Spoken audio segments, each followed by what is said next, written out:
नमस्कार. तर आज ना मी सकाळ सकाळ चहा पाणी करायचं सोडून दुसराच घाट घातला होता, म्हणजे इडली बनवण्याचा. तर इथं मी रात्रीच डाळ आणि तांदूळ भिजत घातले होते. तर ते सकाळ सकाळ मी वाटून घेत होते, कारण माझ्या मोठ्या मुलाच्या ज्या आहेत त्या सुट्ट्या संपलेल्या आहेत आणि त्याला शाळेसाठी जायचं आहे. तर म्हटलं त्याला इडली खूप आवडती तर करावा, आणि रोज म्हणत होते आज करीन उद्या करीन, पण टाईमच नाही भेटला. आणि त्याला इतकी घाई होती की तो लगेचच मला बोलायला लागला, मम्मी आज मला डोसे बनवून दे.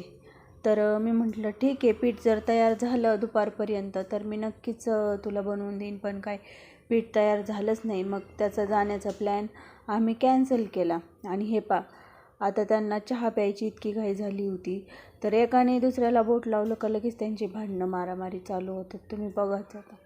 तर इकडं लगेच स्वराज म्हणत होता झुकेगा नाही साला. आणि इकडं मी लगेचच चहा ठेवला होता.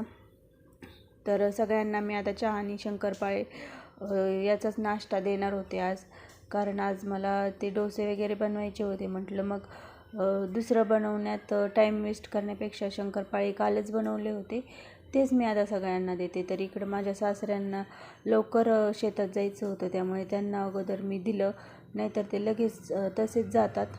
तर आता स्वराजला मी सगळं माझ्या मुलांना शिकवत असते, तर त्याच्याकडंच दिलं. त्याला म्हटलं तू दे.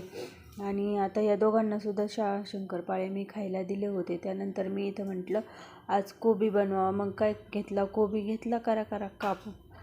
तर कोबी कापत होते त्यावर माझ्या लक्षात आलं की आज तर रविवार आहे आणि हे बोलले होते की मी मटण आणणार आहे.